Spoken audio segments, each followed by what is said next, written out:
Welcome to Creature Covenant with Dr. Adriana, a world movement that celebrates the healing power of the sacred human-animal bond. Now, here is Dr. Adriana. All right, so thank you again for being here with us in another chapter of Creature Covenant. Today, I have a very, very special friend, somebody that I have known for years, and I've had the pleasure to co-host the most important pet show in the country. Mr. Jon Patch, my dear friend, welcome. I'm so happy to have you in our show, Creature Covenant, sharing your experiences. How are you doing? Well, I'm doing good. You know how much I love you. So it's good to be here. Congratulations on doing the podcast and all. So I'm happy for you. Thank you. And I'm happy to have you here. And I don't know if you get to be interviewed a lot. You know, you get to interview a lot of people, a lot of important people. But I'm so happy to be able to switch the gear here and you be on the spot. How does it feel? You know, I'm kind of used to it because I do get interviewed by radio stations and stuff like that a lot. So I'm kind of used to doing it. But there's one station in Pennsylvania that I do every Wednesday morning. So, you know, people ask me questions about how long I've been doing the show and everything else. So, yeah, I'm used to it. I mean, I kind of like being on the other side. I don't get a lot of time to talk about myself. That's nice. Well, that's what we're here about to do. So, Jon, just to tell our audience, you know, a lot more about your background, where you come from, and how you ended up in the pet industry as a broadcaster. Well, grew up in Pennsylvania. I have 3 brothers and a sister, and you know, I remember being a kid.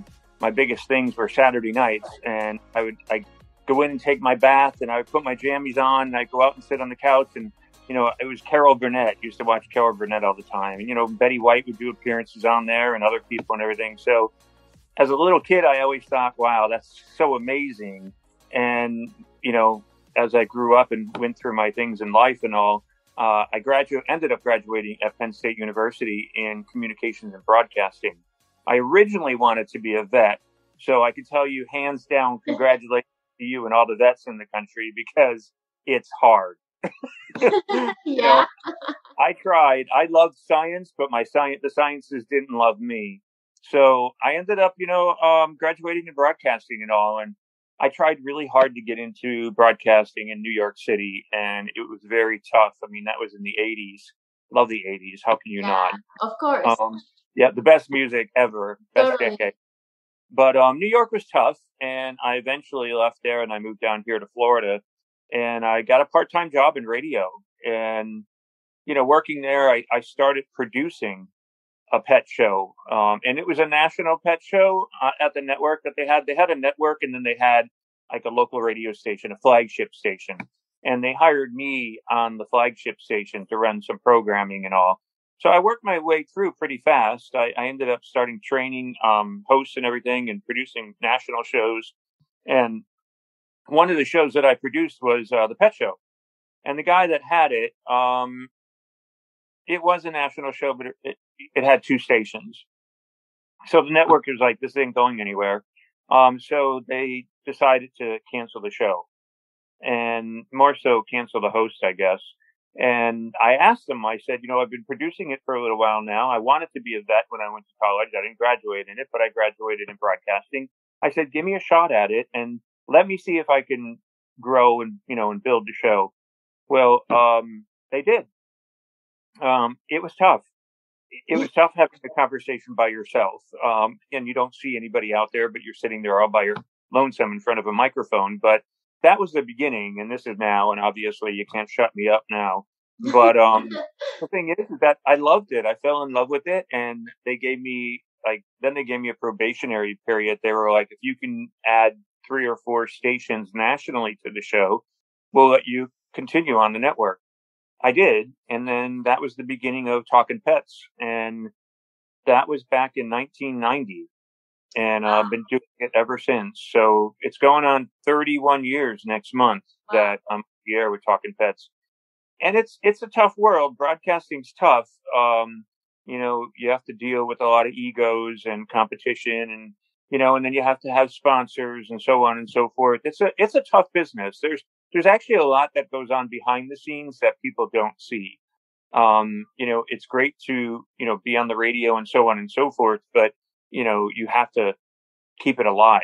But I can say, though, throughout all the years that I've been doing it, I got that opportunity to grow from a little kid watching Carol Burnett to actually grow up and be a broadcaster and spend time with Betty White and be friends with Betty White to this day. And me and my mom used to watch The Price is Right with Bob Barker constantly. Yeah. And I was like, this is so great. And then I ended up being friends with Bob, and I flew out to California and spent some time with him on the show and everything. And it was amazing. So where this radio show, Talkin Pets, took me was fascinating for me. I mean, some of the experiences that I had were just amazing. And the people that I got to meet were, you can't put money on it. Friends like Betty White and Bob Barker, Tippi Hedren, Linda Blair, those are like some of the closest ones. Greg Louganis from the Olympics and everything, diving, good friend as well. So I've gotten to meet a lot of interesting people, some that we grouped as a friendship, some that we just, we were acquaintances. We met at either an awards show or a broadcast or something. Because I used to actually, back in the day, Gretchen Weiler used to run a foundation, and then she created the Genesis Awards. And those were awards for people that work in major media, movies, television shows, print, all kinds of radio, all kinds of things, that would receive awards for the work that they did towards, the good values towards animals. And so all these, I ended up going, and I became friends with Gretchen. And I'll tell you, Adriana, I interviewed some people that I can never imagine, like Oleg Goscinny. He was designer for Marilyn Monroe and Jackie O. And the stories that he told me off the air versus what he said on the air. Can you imagine? It was interesting. But him, and then Merv Griffin, and just like Brosnan. I can't remember his first name. Pierce? Yeah, Pierce Brosnan. Thank you. Brain fart there. But like all these people that I just got to know, and it was pretty cool that they're so involved in the animal world, and they're out to actually do well. And I applaud them on that. They're not only in the movies and got the fame and everything from that, but they're trying to give back. And a lot of celebrities, a lot of actors and all, and musicians are very much involved in the animal world. Another one is Ricky Rocket from the group Poison. He's also a good friend. And, it's funny because the first time I met through Tippi Hedren this guy, Chris DeRose, and he runs an organization called LCA, Last Chance for Animals. And it's an organization out in California. And I love Chris. He's a great guy. And he does a lot of like behind the scenes kind of stuff where they go into factory farms or puppy mills, and they get hired as an employee there, but they expose all the bad that's being done at those places. So Chris is a great guy. And he called me the one day and he said, would you like to have Ricky Rocket on your show? And I was like, Ricky Rocket from Poison? And I was like, yeah, okay. So I ended up calling Ricky, and the day that I called him, he was in a casino out in Las Vegas with, I guess, his girlfriend at the time. And he was like a nice guy on the phone, but I was kind of like, oh, where is, this conversation going to go on my Talkin Pets show with a heavy rocker, And I was like, this is going to be a handful. But I did it. And I will tell you, to this day, Ricky Rocket was probably one of the best interviews I ever did. Like, he was so perfect with his words and so eloquent with his language. And he was such a believer in animals, and that, they should share this planet the same as we do and all. And just everything about the man was just everything that I did not expect. I thought a rocker was going to be kind of crazy and off the cuff and, Yeah. And you never know what they're going to say kind of thing. But Ricky was just hands down phenomenal. And so you never can judge a book by its cover. You really kind of got to start reading some pages before you actually, understand it. Absolutely. And that's so important that you bring this up, because you get to see this human side of celebrities, and we all have this common denominator, all of us who love animals and who feel spiritually elevated by their presence in our lives. And you get to see that that kindness, that that humbling, experience from every person that gets to experience the relationship with animals and how they heal us, right? And for example, you mentioned Betty White. She's a huge animal advocate. If you want to, like, because I know she's involved with the Morris Animal Foundation, right? Yeah, that's originally how I met her, I believe. I was at a convention and I was talking with the president of the Morris Animal Foundation, and then he asked me to lunch, and I was like, okay. And he goes, well, someone's going to join us if it's okay. And I was like, sure, of course, it's your lunch. I mean, and then he kind of blurted out the name, and he's like, Betty White's going to join us. I was like, really? So I was like, no problem. But when you talk about the humanness of someone like, I mean, Betty White's an icon. 99 years old now and been around forever. She's entertained people for her lifetime. And you think that maybe she would be, have an ego and so on and so forth, but she has none whatsoever. She's funny. She likes to have a good time. And she does everything that she can for animals. And just a remarkable woman. Absolutely remarkable. There was a time when I went to the LA Zoo, and she's on the board of the LA Zoo, and I was there with Bobby. Bobby Page, who was my main producer at the time. So we were there, and she took us for a ride with Michael, the curator there at the zoo. Great guy. And all of a sudden, we're riding around the park on this golf cart. And you can hear people as we're riding by, oh my God, there's Betty White, and I'm like sitting there next to her going, they're not going, oh my God, there's Jon Patch, kind of like, who is that guy sitting next to Betty? I felt like saying I'm her new husband. But, she took us around, showed us the zoo and everything like that, and just absolutely phenomenal. But it was around the time where Lake Placid came out, that movie about the alligators. Yeah. And she actually does have a potty mouth in that movie. Have you seen it? No. It's a great movie. And you got to see it just to see her. It's amazing. But she does say some choice words. So we were sitting in this lunchroom, and it was just us. And I started telling Betty about, my sister and her son Ryan, who at the time was 11 years old, and he almost died from child diabetes. My sister and her husband and all didn't know what was going on, why he was so sick. And then he just collapsed and he was comatose, and they air flighted him to a hospital on the other side of the state. And they found out that he has child diabetes, and it was a very hard time for him and my sister. And so it was very difficult. But right around the time that I was having lunch with Betty was when he was getting better. And my sister had let him watch Lake Placid.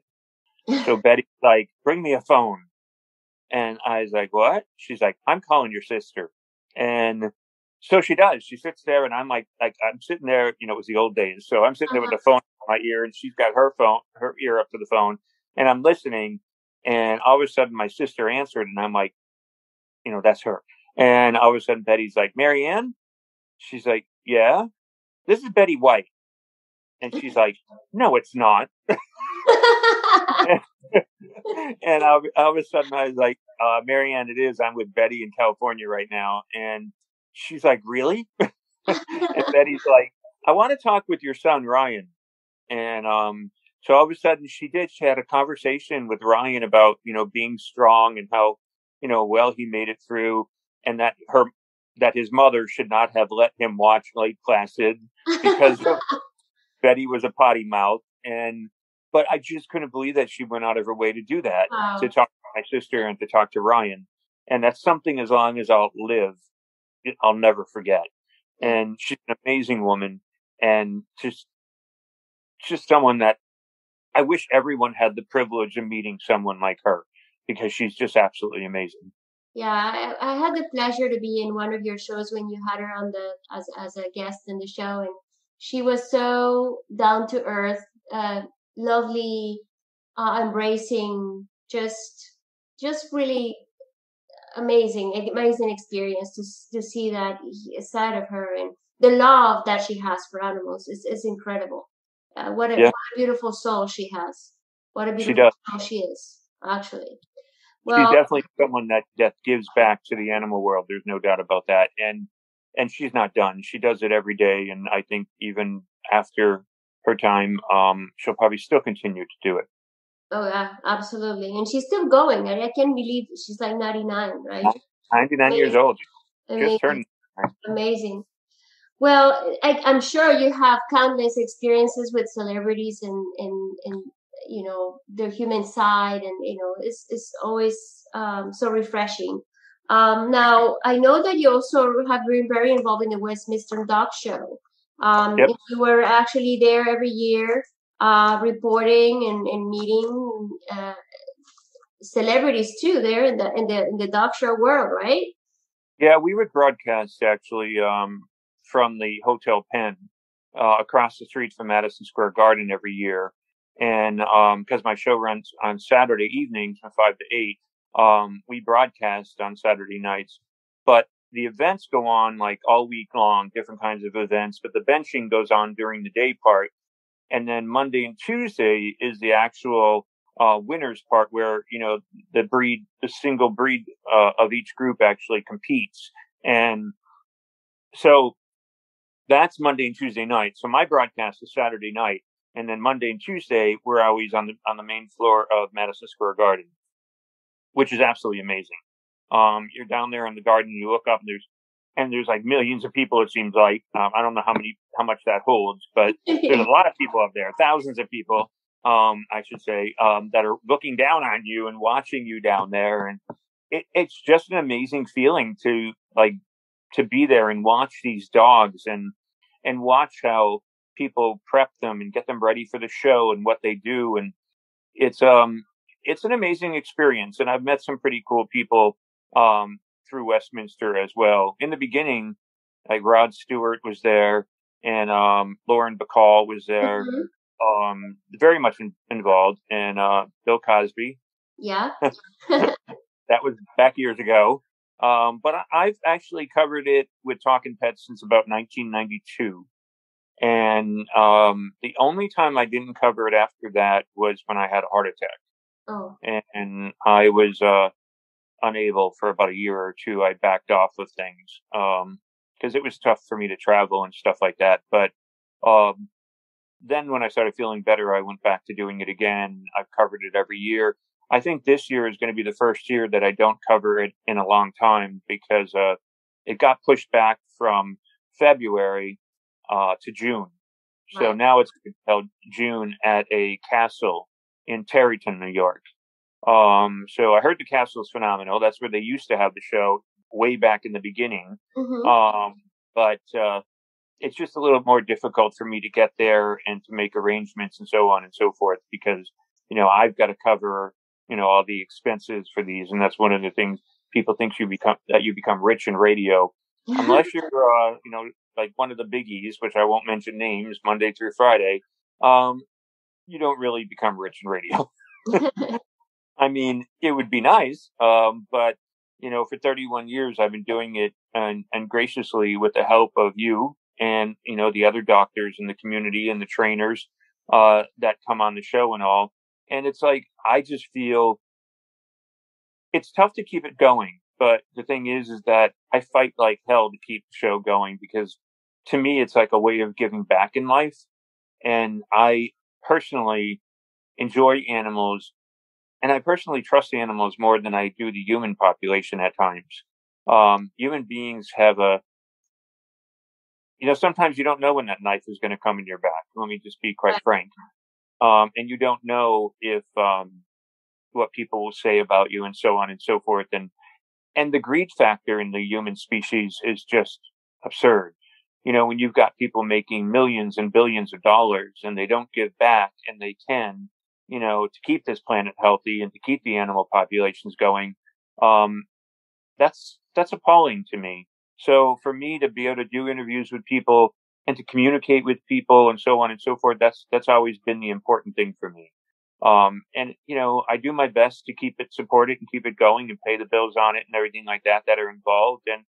And we've had a lot of stations throughout the years, and people have been supportive. And we're not only like educational and informational, but we're also fun. We're Yeah, entertaining. And absolutely. and in radio, you have to be. I mean, times have changed, and if you're kind of boring on radio and so on and so forth, people aren't going to necessarily listen. So if you bring a little bit more fun and entertainment into the show, I think that helps a lot. It seems to be the formula that's kind of worked for us so far. When you're on the show, we get a lot of information out. We answer questions, medical and behavior questions, but we also have fun by playing some games and giving away things from the sponsors, which is great. I love when sponsors allow us to give stuff away because people love to win things. So that's a really cool time. So, the show has meant so much to me, and I feel like I really, in my lifetime, I've had a lot of hard times, as you know, Yes. physically and health wise, Right. but I've always fought back, and I've still been going strong and still kept the show alive for 31 years. And I, I wish I had a major sponsor that would keep it going for another lump sum of years, but it's tough. I mean, sometimes it's tough. That's why when we have sponsors on the show, I applaud them and I appreciate the fact that they're on with us, because that means that they're supporting our message and what we're all about. And, it comes down to the fact that like money's what makes everything go round. But like I said, when you got millions and billions, who needs that amount of money? Right. And if you are going to have that amount of money, please give back. I mean, this is the only planet that we have. And, recently I did an interview. I can't remember his last name, and I'm sorry for that, but his first name is Baz, or Baz, B-A-S, Baz. And he was on my show, and I think he was involved with National Geographic, if I'm correct, but he was taking care of the last two white rhinos in the world. Wow. And it happens to be a mother and a daughter, and they're the only ones left.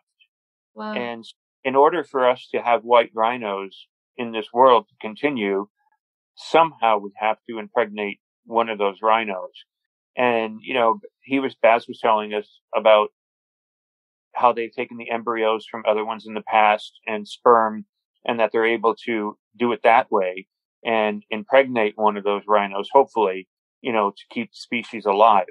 But the sad part of it, as well as in the wild, their lands are being encroached on by humans for too many reasons. One, like for building purposes, but two, they cut their horns off and they kill the animal. And they do that because they're valuable in the marketplace. So it's a sad situation, and it's gotten that way in the world that there's only two left. And how would you like if all of a sudden there's no tigers left? There's no lions. I mean, there's only like somewhere around 2,000 tigers left in the wild. That's not a lot. So people always, I don't know how you feel too, Adriana, about like zoos and stuff, but I think if the zoo does it right, and there's a lot of them that don't do it right, but I think if they do it right and they share the knowledge and the purposes of keeping the species alive, I don't see any problems with zoos. Oh, absolutely. Absolutely. There's a lot of research behind. A lot of them do have resources available to them. And they have scientific repopulation programs, as a matter of fact.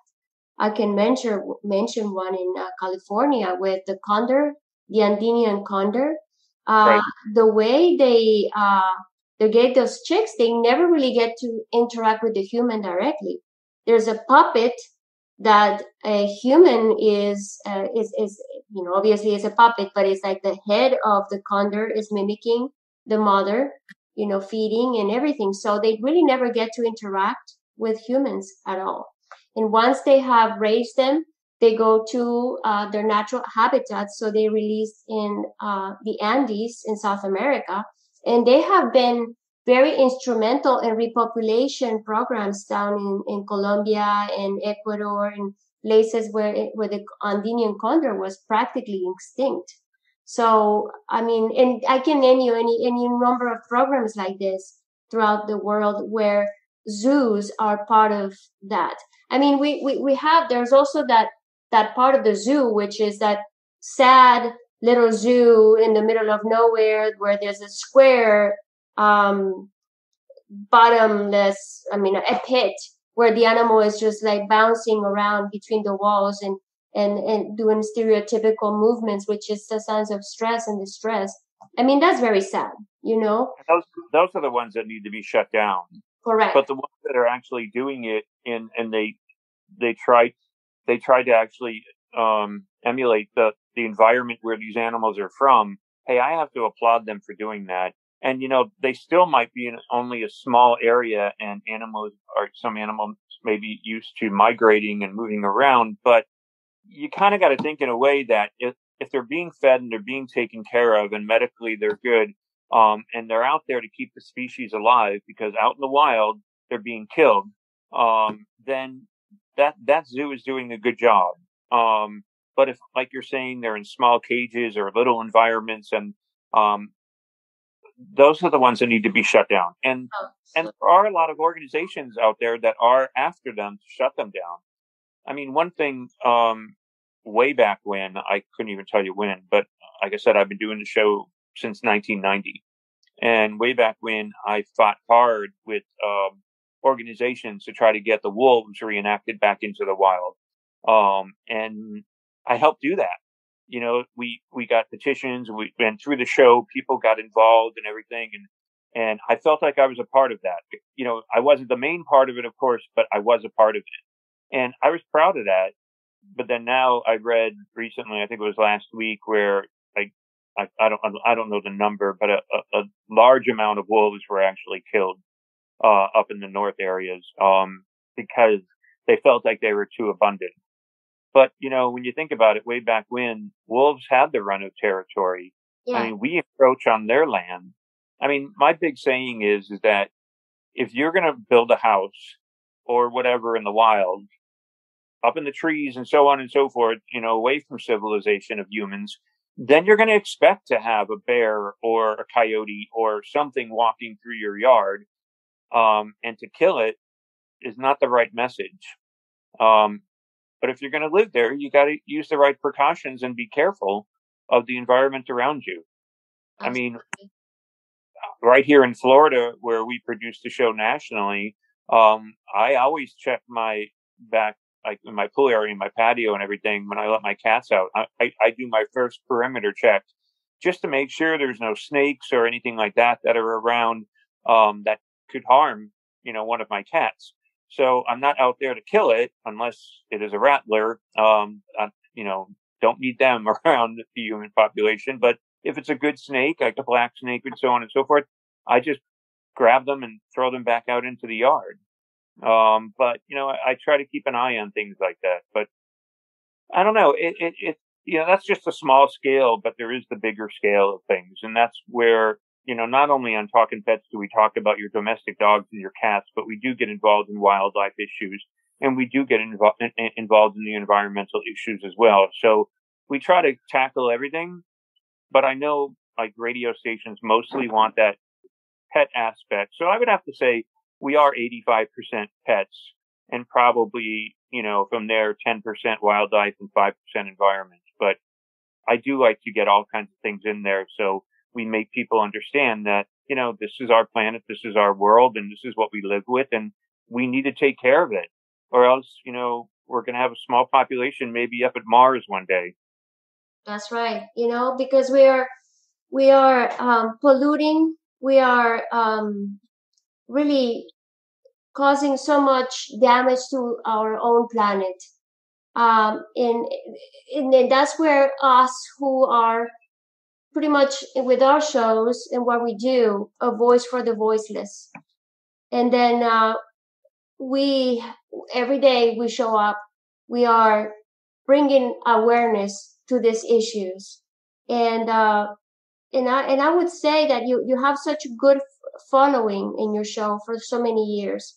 I can tell you, not those people are not only following you, but they're like, you're influencing them, and your message goes far, beyond that your reach that you can think of. I feel that that's so important, so powerful too, that people in the media have the power to influence and to really be part of the change, be the voice for the voiceless. That is. And I do say that when we're on the air. I mean, not all the time, but I do try to get it in there, usually when my old mind remembers. But I always say, give us a call. Let's talk. I mean, this is not just my show, your show. It's everybody's show. And that's what we're on the air for, is to people tell their story, or, give us a comment, or, be part of it. And, I have no problem with that whatsoever, if anybody ever giving an opinion or being a part of the program. Because I'm honored to actually have people out there listening. And it does make a big difference. One thing I wanted to say too, and I know you're aware of this as well, but, when COVID struck a year ago, which I did have COVID, as I told you, 2 weeks ago. Luckily, with all my ailments, I actually made it through it without going to the hospital, which was great. I'm telling you, somebody's watching out for me. But the thing is that when COVID came out and people were shut in, and you had to stay home, and you weren't going to work, and you weren't on buses or trains or anything like that, it was amazing the way wildlife came back. We saw animals that we would never see walking down streets that we never thought these animals would ever exist in. But they were breeding as well. It was just, everything was becoming more beautiful. The oceans, were less polluted. Our drinking water was better.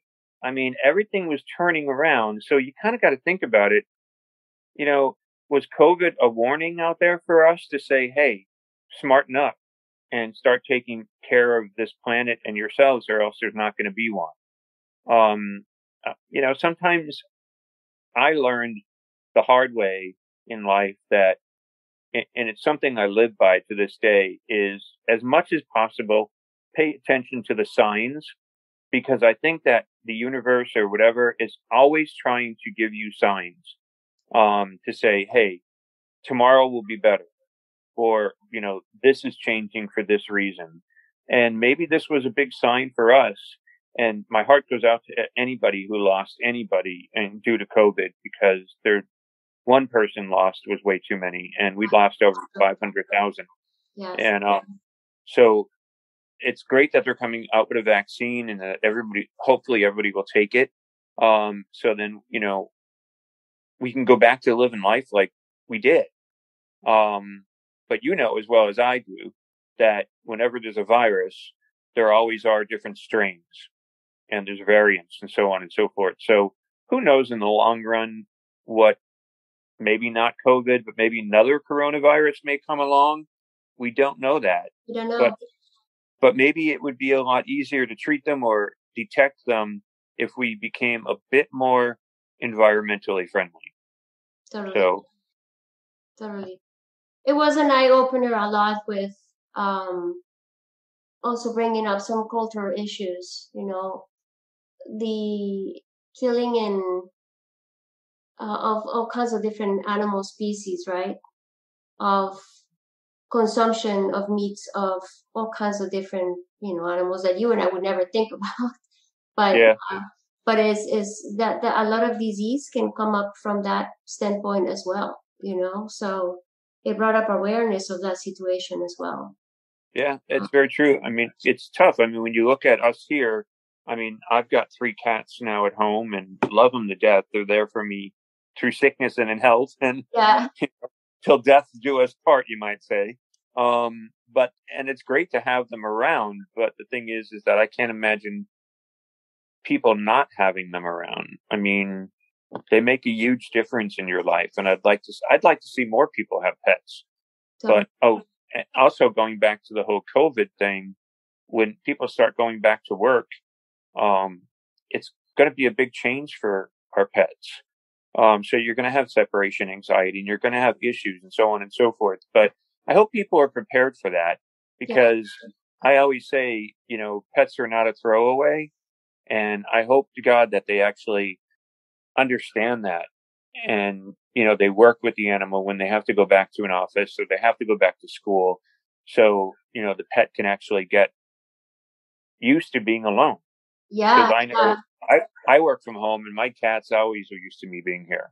Yes, it's absolutely important that point that you bring up because there was a lot of happiness as far as now these people are at home and now there's a lot of animals being rescued from shelters. I mean, some shelters were empty.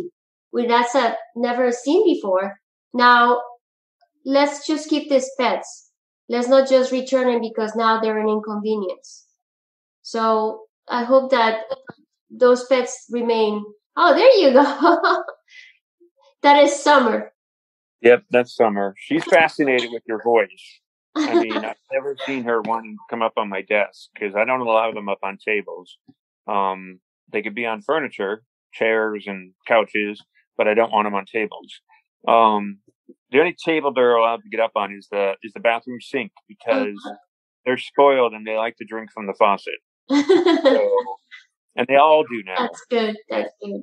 One started and then the other two followed. So, but yeah, she's the only one in the office with me right now. I don't know where the other is hiding. Wow. Huh. Winter is somewhere out, somewhere. Yeah, Winter's around somewhere. They're probably snoozing. You do have a parrot still, right? You do have a parrot? I got two parrots. I've got the African gray and the Amazon, and I've got some finches. Finches are like bunnies. I'll just tell you right now. Yeah. You don't even know where they all of a sudden pop in. One day you look and there's 5. The next day there's 7. Okay. It's like, okay. But as for and that's a good thing to bring up. I personally would not have large birds ever again. I do a pet show and people love the large birds as pets, but they are a huge responsibility. Absolutely. They can bite very hard. Oh yeah. Been there, had that. And they are expensive because you don't just keep them on seed because that's like giving them candy every day. So they need a pelleted diet and vegetables and fruit. Yep. So all of that. And then also, I don't like seeing them in cages. I agree. I mean, a small bird and everything like that, okay. But I don't know. I mean, all these years that I've had, Zach and Leo, and I adopted Leo as a rescue. So Leo right now has got to be somewhere in the 40s or 50s.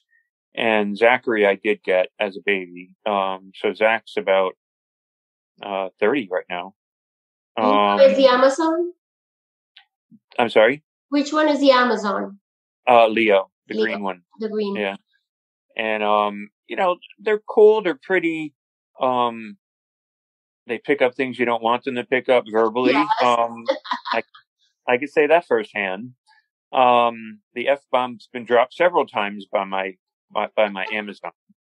And when I'm on the air, which don't need that. But I just don't like the aspect of something like that being in a cage, something so small. I agree. And so I would never do it again. But it's weird, Adriana, because it's like when I take on a pet in my life, I don't like to give up on them. Of course. And so a lot of people had said, we'll give them to somebody else or give them to a zoo or whatever. But most zoos won't take a pet parrot because of disease, I'm sure as diseases and so on and so forth. So they won't usually take them for that. But the thing is that I have a hard time giving them to someone else because, even though they're in a cage with me and they get great food and everything like that, and I always keep the radio or television on for them for entertainment, and they do have each other. But I just am fearful that if I gave them to someone, they would, 1, not treat them well, 2, let them go. Yeah. And most birds that are pets like that, if you let them go here in Florida. They might survive because the weather is warm enough for the most part, but they're not going to be able to defend themselves from like an eagle or a hawk or anything like that. They've never seen one. Right. So most likely the bird's not going to last for long. So I don't know. I think people need to think, and me too. Back then I thought, oh, well, I wanted a parrot, and, but people need to think first before they go that route. Yeah. And especially you mentioned those pet birds, particularly the larger birds, they tend to last, like they can outlive you easily. 80. Oh, yeah. Yeah. So when you bring in that type of pet to your home, it's a lifelong commitment. And most people don't think about that. I got to tell you, I've never seen Summer react like this ever. But she is so fascinated with your voice. Uh-huh. I mean, she hears you talking and she bounces out of that chair and she's like on the edge of the desk. And I'm like, no on desk. And she's looking at me. But every time you talk, she's like, I don't know, she's fascinated with you. Summer. Oh, don't get her started.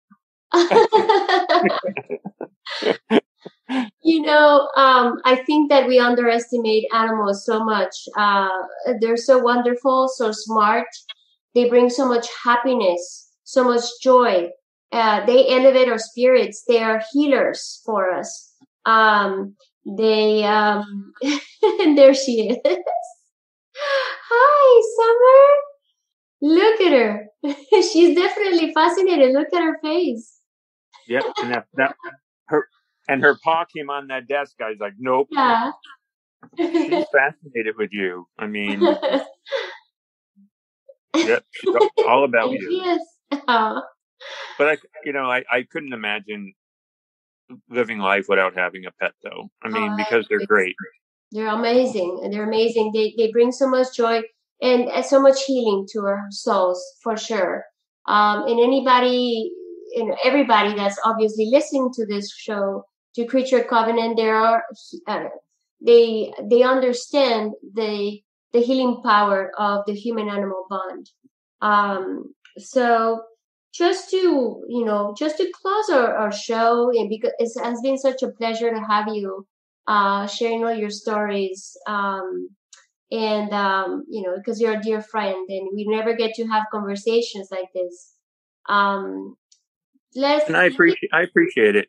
And she is like she's being so bold. It's like she is determined. Oh my God.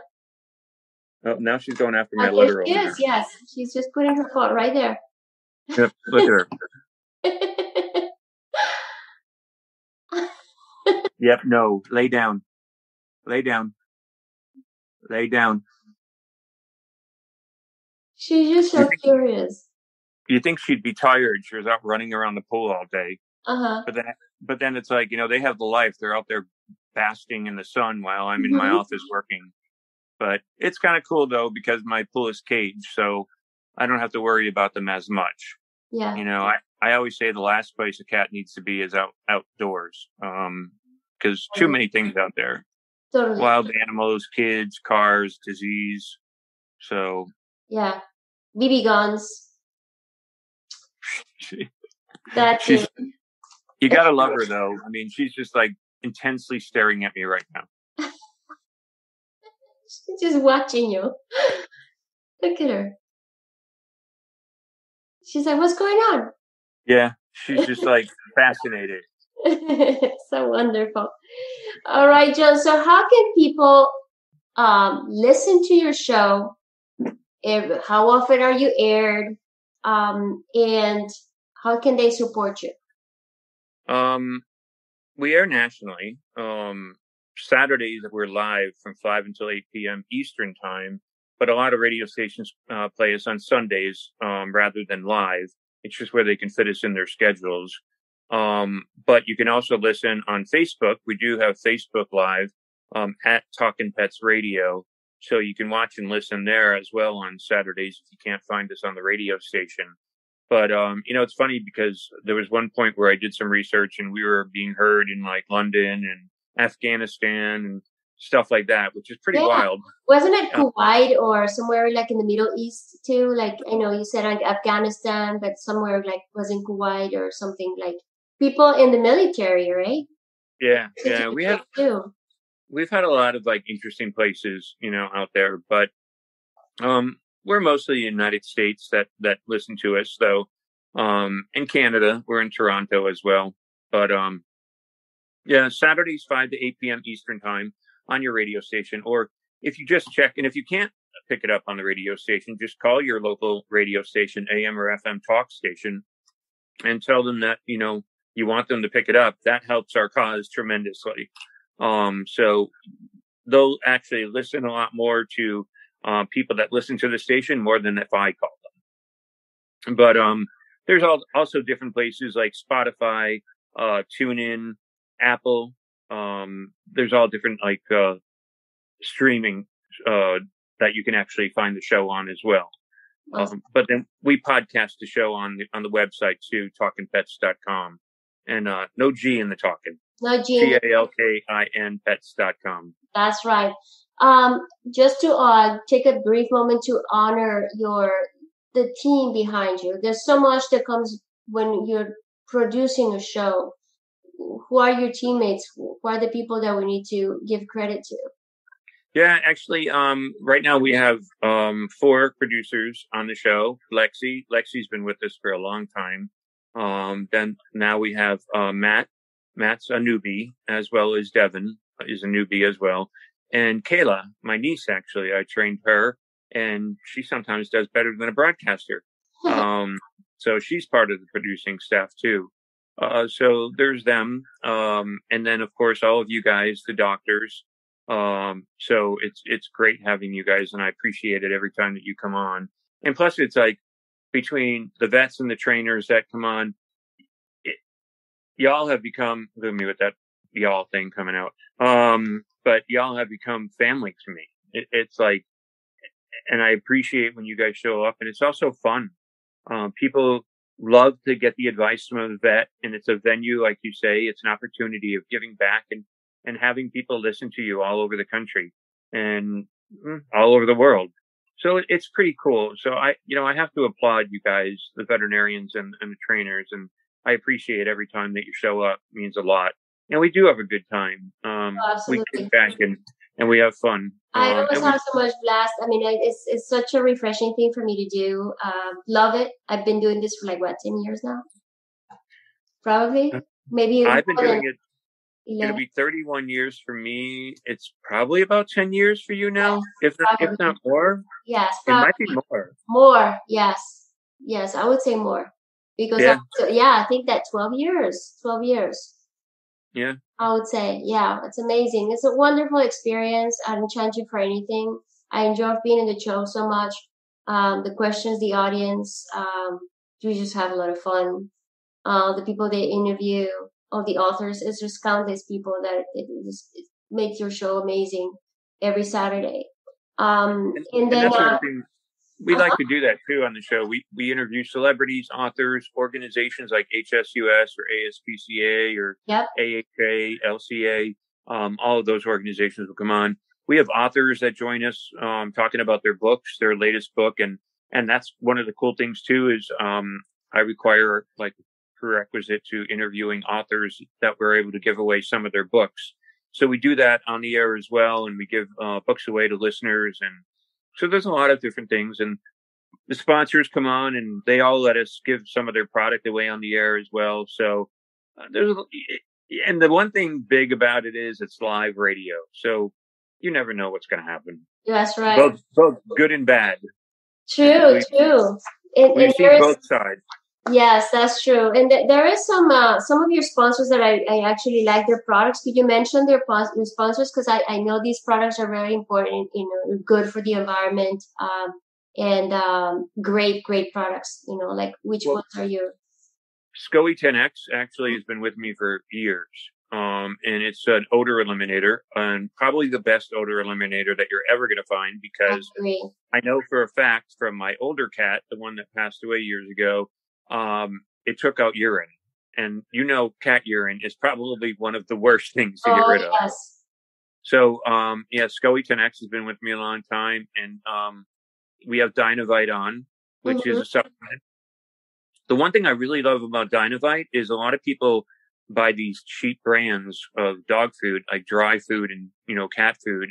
And if you sprinkle the Dynovite on that food, at least you're giving them everything that they need, vitamin-wise and element-wise and so on and so forth. And that will keep them healthy with Dynovite.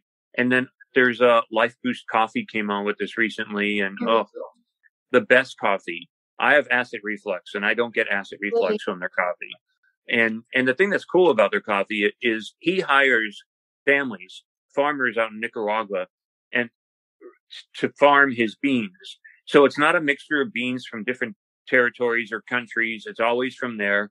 It keeps those families well supported. But not only that, he gives back to the wildlife organizations like the Rainforest Fund and so on and so forth. So Dr. Charles Livingston is his name. It's kind of funny, Dr. Livingston, I presume. But so he's great. And now coming on, we have a new one coming on, and it's called Poop and Tie. And the first that I've heard of, pooper bags to pick up after your dog, but it actually has a string tie.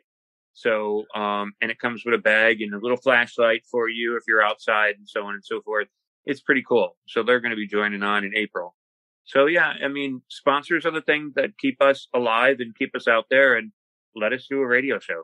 Oh, absolutely. And if any one of our listeners has a product that they would like to be sponsored of the most important pet show radio in the country, this is your opportunity.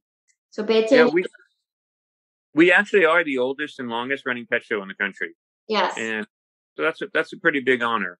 And one thing that I know and one thing that I do, if you do become a sponsor onto the program, I incorporate you as family, and I promote you as much as I can because I know how important it is, and especially because so many of them give back. And the other thing is that without them, we wouldn't be on the air, and people wouldn't be getting advice and free advice. And there's one thing I just had this conversation the other day is one thing that's good about radio is no matter where you go, it's free.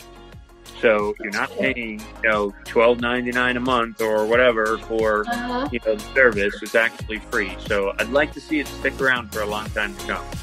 Wonderful. Thank you so much, my dear friend. I'm so happy to interview you for Future Covenant. And, I love you. I love you too. You're a great, great friend. I've known you for so many years and for the many years to come. And my best wishes for your continuous recovery. And we'll see you next time, sometime in April, right? Absolutely. Absolutely. Love you. Have a wonderful weekend. Take care. Bye-bye. Bye-bye.